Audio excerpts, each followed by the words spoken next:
Police का रवैया मुनाफिकाना था। उन जगहों पे रखा जहाँ पे अलकायदा, जहाँ पे टीटीपी वाले, जहाँ पे इंटरनेशनल जो दहशतगर्द होते हैं, जो जासूस होते हैं, जिनको वहाँ पे जिन लोगों को रखता है, ना हमें उनके टार्चर से फ़र्क पड़ा है, ना हमें उनके भूखा रखने से फ़र्क पड़ा है, ना उनकी गलीज़ ज़ुबान इस्तेमाल करते थे और उसका हम मुंह तोड़ जवाब देते थे। अल्हम्दुलिल्लाह जेल में रह के भी हम जवाब देते थे। मेरी वालदा, जब मैं घर से निकला हूँ पहले, खुदा ने मुझे शहादत के लिए कबूल किया है। मेरी वालदा से किसी ने पूछा तो मेरी वालदा ने कहा कि मुझे उसकी फिक्र नहीं है, मैं क्योंकि वो हमेशा से मेरे साथ यही बातें करता है, ये उसकी ख्वाहिश है और वो ये लड़ाई लड़ेगा जब तक उसकी सांसें हैं, वो लड़ेगा। जी नाज़रीन, इस वक्त इंसाफ टाइगर फर्म से ताल्लुक़ रखने वाले कप्तान के कमांडो मौजूद हैं जो 18 दिन जेल काटने के बाद फिर से इमरान खान साहब के घर के बाहर मौजूद हैं। इनसे जानते हैं कि जेल के अंदर क्या क्या मुश्किलात का सामना करना पड़ा, किस वजह से यहाँ से इनको गिरफ्तार करके लेकर गए। सबसे पहले मुझे बताइएगा कि किस दिन आपको उठाया गया, कौन उठाने वाले थे? जिस दिन 14 तारीख़ को हमें यहाँ से बैरियर पे जब पुलिस वाले पहुँच गए थे और काफ़ी ज़्यादा तादाद में थे, तो बाकी हमारे काफ़ी जो लड़के थे वो शिलिंग की वजह से और वाटर कैनन की वजह से मजरूह हो के गिर चुके थे, उल्टियाँ कर रहे थे, ज़ख्मी हालत में थे।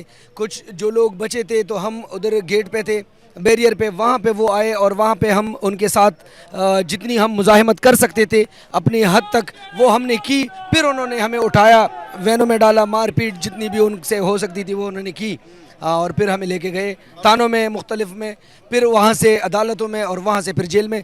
अदालत में भी वो ख़ुद से नहीं लेके गए, जब मेरे भाई आए उन्होंने बैलफ लेके आए साथ, तो वो उनके ऊपर प्रेशर पड़ा, फिर उन्होंने वो मामलात किए और हमें अगले दिन अदालतों में पेश किया। जब आपको थाने के अंदर रखा गया था, पुलिस का क्या रवैया था? पुलिस का रवैया मुनाफिकाना था। वो हमें कहते थे कि हम आपके साथ हैं, लेकिन वो हमारे साथ बिल्कुल नहीं थे, क्योंकि हम जब हमारे पास यानी पैसे ख़त्म हो गए थे सब साथियों के पास, पहले तो पैसे जिनके पास थे तो वो अपने पैसों से 2-3 दिन हमने गुजारे, तो वो सबके लिए खाना वगैरह ले आते थे, यानी मंगवा लेते थे। लेकिन जब वो चीज़ ख़त्म हो गई, जब हमारे पास पैसे ख़त्म हो गए, तो फिर हमने पूरा एक दिन और एक रात हमने बग़ैर खाने के गुजारे हैं। उन्होंने हमें नहीं पूछा। फिर हमारे जो दूसरे लोगों को लिंक्स मिल गए, पता चल गया कि हम यहाँ पे हैं और इनके ऊपर प्रेशर पड़ गया, वकील आने शुरू हो गए। फिर इन्होंने इस दौरान आप लोगों को टॉर्चर किया गया था? नहीं, टार्चर हमें कोई गलीज़ ज़बान इस्तेमाल करते थे और उसका हम मुंह तोड़ जवाब देते थे। अल्हम्दुलिल्लाह जेल में रह के भी हम जवाब देते थे। तो एक खौफ, एक डर नहीं था कि पुलिस वालों के मुंह पर उनको आप? कुरान पाक में है कि इन जैसे लोगों के दिलों के ऊपर मोहर लगी है, इनकी आंखों के ऊपर, इनको कानों ज़ुबान पे। लेकिन दूसरी मैं आपको एक बात हम सुनते थे कि जब शहीद शहादत से पहले उसको जन्नत नज़र आ जाती है, ठीक है ना, क्योंकि जब भी हम देखते हैं तो शहीदों के चेहरों पे हम मुस्कुराहट देखते हैं, लेकिन यानी समझ पूरी तरह नहीं आती थी। जेल में रह के ताने में उनकी टार्चर सहते हुए हमें पता चल गया था कि यार वाकई बात है, अल्लाह की मदद साथ होती है। ना हमें उनके टार्चर से फ़र्क पड़ा है, ना हमें उनके भूखा रखने से फ़र्क पड़ा है, ना उनकी गलीज़ ज़ुबान से, ना हमें डर लगा, ना वो हमें झुका सके। ना जेल के अंदर जब आपको मुंतकिल किया गया, कौन सी कोर्ट लखपत लेकर गए थे आपको? जी, हमें कोर्ट लखपत लेके गए थे। तो वहाँ पर आपको कोई मुशक्कत तो नहीं करवाई गई? मुशक्कत तो मेरे ख़्याल में वो करवा ही नहीं सकते थे हमसे। अल्हम्दुलिल्लाह हम इतने ज़बरदस्त मूड में थे, हम लड़ने के मूड में थे जेल के अंदर भी। लेकिन उन्होंने ये ज़रूर किया कि हमें उन जगहों पे रखा जहाँ पे अलकायदा, जहाँ पे टीटीपी वाले, जहाँ पे इंटरनेशनल जो दहशतगर्द होते हैं, जो जासूस होते हैं, जिनको वहाँ पे जिन लोगों को रखते हैं, वहाँ पे हमें रखा गया। 3 दिन इधर, 3 दिन उधर, 3 दिन उधर, लेकिन हम हर जगह को एंजॉय करके उनके मुंह पे तमाचा मारते थे। अल्हम्दुलिल्लाह। अच्छा, इस दौरान कोई रोज़े भी आपने वहीं पर रखे? हमने सारे रोज़े रखे अल्हम्दुलिल्लाह, बाजुमात नमाज पढ़ते थे, जिक्र करते थे, सब। हम तहरीकी लोग हैं, हम तो एंजॉय करते थे, ये मौका हम गनीमत जानते हैं माशाल्लाह। उस दौरान सहरी अफ्तारी का इंतजाम पुलिस की तरफ से अच्छा किया जाता था?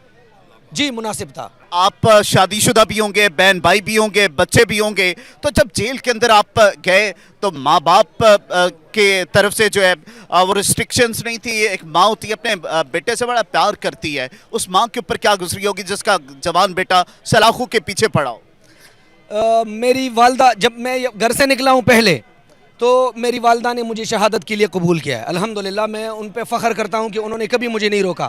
لیکن جب میں آیا ہوں تو مجھے پیغام ملا کہ میری والدہ سے کسی نے پوچھا تو میری والدہ نے کہا کہ مجھے اس کی فکر نہیں ہے. کیونکہ وہ ہمیشہ سے میرے ساتھ یہی باتیں کرتا ہے, یہ اس کی خواہش ہے اور وہ یہ لڑائی لڑے گا جب تک اس کی سانسیں ہیں, وہ لڑے گا.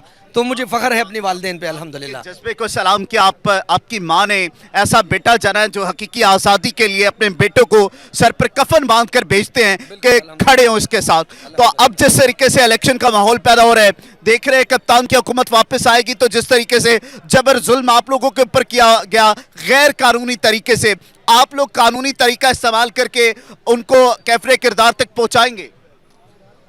ہمارے سامنے حضور پاک صلی اللہ علیہ وسلم کی مثالیں موجود ہیں. انہوں نے جب فتح مکہ کے بعد ان لوگوں کو معاف کیا کہ جنہوں نے امیر حمزہ رضی اللہ تعالیٰ عنہ کا کلیجہ نکال کے چبا لیا تھا, لیکن اور ابو سفیان اور ہندہ جیسے لوگوں کو عام معافی کا اعلان کر دیا تھا. تو ہم خان صاحب کی وہ مدبرانہ چیز کو دیکھتے ہیں نا, ان کی صلاحیت کو, ان میں معافی کی بات بڑی زیادہ ہے.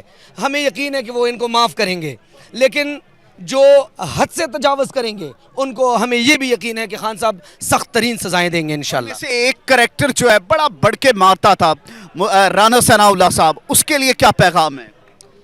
میں اب بھی دعا کرتا ہوں, مسلمان ہیں, اللہ ان کو ہدایت نصیب کرے کہ اب بھی وقت ہے, وہ معافی مانگے قوم سے بھی, خان صاحب سے بھی, اور مجھے یقین ہے کہ ہم سب ان کو معاف کر دیں گے انشاءاللہ. تو اب کیا دیکھ رہے ہیں, الیکشن کا بھی اعلان ہو گیا, آپ لوگوں نے بھی قربانیاں دی ہیں, ٹارچر برداشت کی ہے, ذہنی ٹارچر برداشت کرتے رہے ہیں پولیس کا, آج خوش ہو گئے عدالت کے فیصلے سے؟ جی بالکل, یہی ہماری توقع تھی اپنی عدالتوں سے, اور خان صاحب ہمیں بار بار کہتے تھے کہ عدالتوں پہ مجھے اعتماد ہے اور وہ کبھی بھی غلط فیصلہ نہیں کریں گے, اور الحمدللہ آج انہوں نے ثابت کر دیا. ہم عدالتوں کے ساتھ کھڑے ہیں. یہ جیسے ابھی یہ مطلب جو شیلنگ یہ کرتے ہیں, کیوں کرتے ہیں؟ وہ کہتے ہیں کہ خان صاحب عدالت کا حکم نہیں, اب یہ عدالت کا حکم نہیں مانتے تو یہ ریاست کے محافظ اب ان کو ٹوٹیں گے نا. اب ہم دیکھیں گے کہ یہ ٹوٹتے ہیں ان کو کہ نہیں.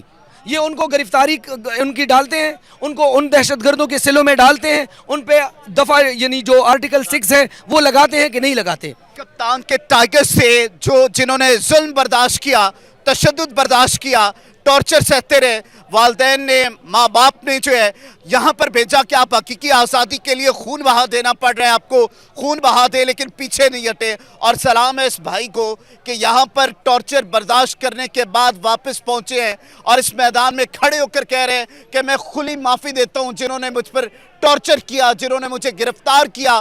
میں وہ آقا پاک کی روایت کو زندہ کرنا چاہتا ہوں کہ جن لوگوں نے ظلم کیا ان سب کو معاف کر دیا. تو آج کھلے دل کے ساتھ یہاں پر کھڑے ہو کر کہہ رہے ہیں کہ ہم نے معاف کیا, لیکن اس ملک کے سودا کرنے والوں کو کبھی معاف نہیں کریں گے.